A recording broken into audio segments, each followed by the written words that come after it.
Assalamualaikum warahmatullahi wabarakatuh. Alhamdulillahi rabbil alamin. Wa sallallahu wasallam wa baraka ala abdihi wa rasulihi Muhammadin wa ala alihi wa sahbihi ajma'in. Amma ba'du. Setiap orang dalam kehidupan di dunia ini sepakat, tiada persisian dalam hal ini. Semuanya orang ingin mencari keberuntungan. Dan untuk keberuntungan ini kita melihat berbagai macam cara, ragam apa-apa yang diperbuat oleh manusia. Terkadang dengan cara yang halal, terkadang dengan cara yang haram. Dan seluruhnya ini menunjukkan betapa setiap orang mencari keberuntungan. Apa pandangan agama mengartikan keberuntungan? Al-Imam Al-Allamah Al-Qayyim rahimahullah tabaraka ta'ala dalam kitabnya Al-Wabilus Sayyib menyebutkan bahwasanya ada 3 tanda yang menunjukkan seseorang itu dalam keberuntungan. Yang pertama, kata beliau rahimahullah, bahwasanya manusia senantiasa menghadapi berbagai macam bentuk kesenangan-kesenangan yang membuat hatinya lapang, yang membuat dirinya tentram. Kenikmatan hidup di dunia, harta yang berlimpah, rezeki berupa anak dan istri, dan seluruh bentuk kenikmatan ini harus senantiasa dihadapi manusia dengan syukur. Maka keberuntungan bagi seorang tatkala Allah Subhanahu wa taala titipkan baginya limpahan karunia-Nya berupa kenikmatan hidup di dunia, hendaklah mensyukuri semua nikmat tersebut.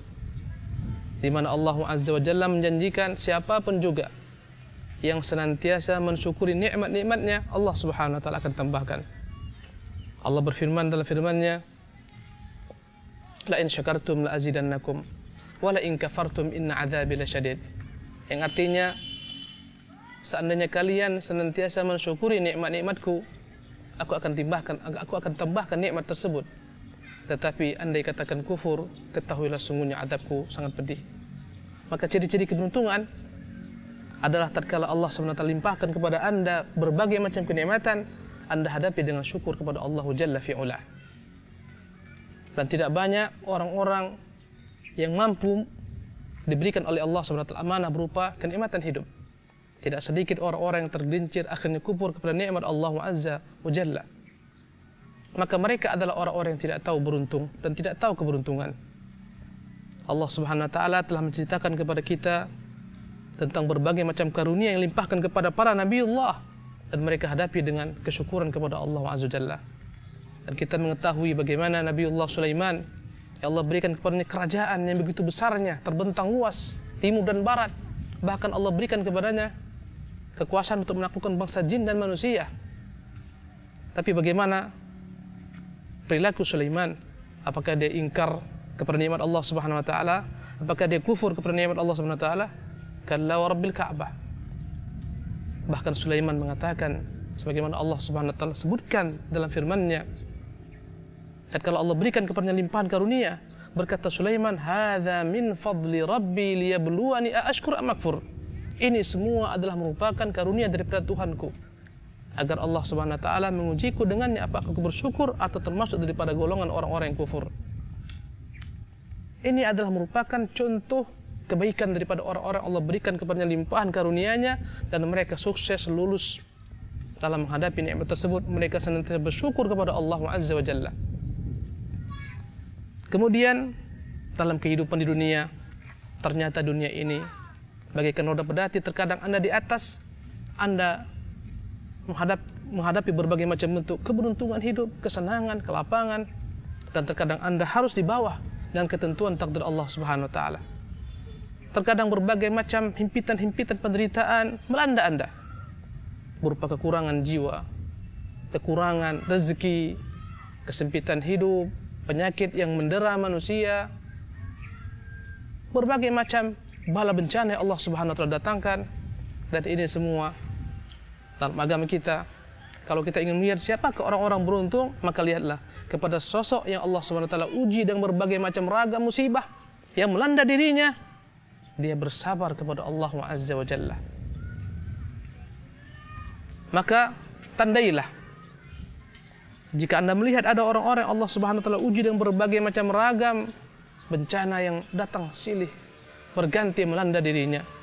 Bencana berupa sempitnya hidup di dunia, bencana berupa kekurangan harta, bencana meninggalnya orang-orang dia cintai, dan dia kembalikan semua kepada Allah Subhanahu wa taala, dan dia mengatakan dalam ungkapan lisanul hal dan lisanul maqalnya, inna lillahi wa inna ilaihi raji'un. Sesungguhnya kami ini seluruhnya adalah milik Allah Subhanahu wa taala, dan sesungguhnya kami akan dikembalikan kepada Allah Subhanahu wa taala. Tidak sedikit orang-orang yang tatkala Allah Subhanahu wa taala uji dengan berbagai macam ragam musibah, mereka gagal menghadapi ujian tersebut. Mereka kufur kepada Allah Azza wa Jalla. Mereka menghujat ketentuan takdir Allah Subhanahu wa taala. Mereka tidak ridha dengan apa-apa yang telah Allah Subhanahu wa taala gariskan. Bahkan berbagai macam penderitaan ini membuat mereka kufur kepada Allah Azza wa Jalla. I'adzan billah. Maka ini orang adalah orang yang tidak tahu keberuntungan dan tidak beruntung. Wallahul musta'an.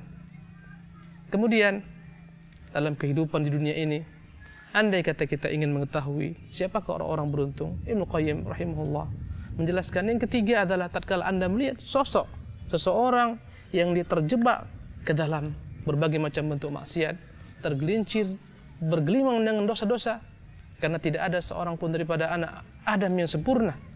Suatu saat dia akan terjerumus ke dalam dosa-dosa. Berkata Rasulullah SAW, kullu bani Adam khatta'un, setiap anak Adam pasti bersalah. Wa khairul khatta'in at-tawwabun, tetapi sebaik-baik orang-orang yang bersalah adalah orang-orang yang bertobat. Jangankan kita, Nabiullah yang Allah ciptakan dengan kedua tangannya, Adam alaihissalam, ya Allah berikan kesempurnaan akal. Ibnu Qayyim mengungkapkan bahwasanya akal yang Allah berikan kepada Adam alaihissalam bagaikan samudra di lautan. Dan adapun akal yang Allah bagikan kepada anak cucunya bagaikan tetesan-tetesan air di lautan. Dan kita melihat bagaimana Adam alaihissalam ternyata tergelincir dan dia bersalah. Allah mengatakan fa'asa Adam rabbahu faghawa. Adam bermaksiat kepada Allah Azza wa Jalla Rabbnya. Dan Adam menentang Allah Azza wa Jalla. Kemudian Adam bertaubat. Maka Anda jika ingin mengetahui siapakah orang-orang yang beruntung, maka saksikanlah bagaimana tatkala dia tergelincir salah, dia tidak ingin terus-menerus dalam kesalahan, dia segera bangkit daripada keterpurukannya, dia segera memperbaiki dirinya dan berbenah. Maka inilah orang-orang yang beruntung. Oleh karena itu, kesimpulannya, 3 perkara merupakan timbangan standar Anda melihat keberuntungan pada seorang. Yang pertama adalah, andai kata Anda lihat Allah berikan kepadanya berbagai macam limpahan rezeki, dia bersyukur kepada Allah Azza wa Jalla. Dan yang kedua adalah tatkala Allah SWT mengujinya dengan berbagai macam ragam penderitaan hidup, dan dia bersabar kepada Allah Azza wa Jalla. Sebagaimana sabarnya Nabiullah Ayyub alaihi salatu wassalam, ya Allah SWT dera dengan berbagai macam ragam penyakit, sehingga Ayyub alaihi salatu wassalam dijauhkan oleh kaumnya. Tidak cukup kaumnya, bahkan keluarganya menjauhi. Tidak cukup keluarganya, bahkan istrinya menjauhi. Dan lihatlah rintihan Ayyub alaihi salatu wassalam tatkala Allah SWT menderanya dengan berbagai macam ragam penyakit yang membuat orang menjauh daripadanya. Apakah Ayyub kufur? Wallahi tidak. Dia bersabar dengan ketentuan takdir Allah Subhanahu wa taala. Dan ujian yang Allah berikan kepada Ayyub bukanlah hanya ujian yang sebentar, tapi berbulan-bulan, bahkan bertahun Ayyub alaihissalam menderita penyakit yang dia derita, membuat istrinya meninggalkan dirinya. Tapi apakah Ayyub menghujat ketentuan Allah SWT? Apakah Ayyub alaihissalam menghujat takdir Allah SWT? Wallahi tidak. Dia senantiasa bersyukur kepada Allah Azza wa Jalla, dan dia senantiasa bertasbih memuji Allah SWT, berzikir kepada Allah Subhanahu wa taala, hingga akhirnya Ayyub dalam doanya ketika berbagai macam penderitaan menderanya, Ayyub mengangkatkan tangannya mengatakan, Rabbi inni masani dhurru anta arhamur rahimin. Ya Rabb, wahai Allah, sesungguhnya aku ditimpa berbagai macam bentuk penyakit, dan engkau adalah zat yang maha pemurah lagi maha penyayang. Maka Allah mengatakan fakashafna bihi, maka kami angkat daripada Ayyub, fakashafna ma bihi min dhurrin, kami sembuhkan berbagai macam ragam penyakit dari dirinya. Ini contoh orang-orang yang Allah uji dengan berbagai macam bentuk penderitaan dan dia bersabar kepada Allah Subhanahu wa taala. Demikianlah kajian yang ringkas ini, wallahu taala alam. Wassalamualaikum warahmatullahi wabarakatuh.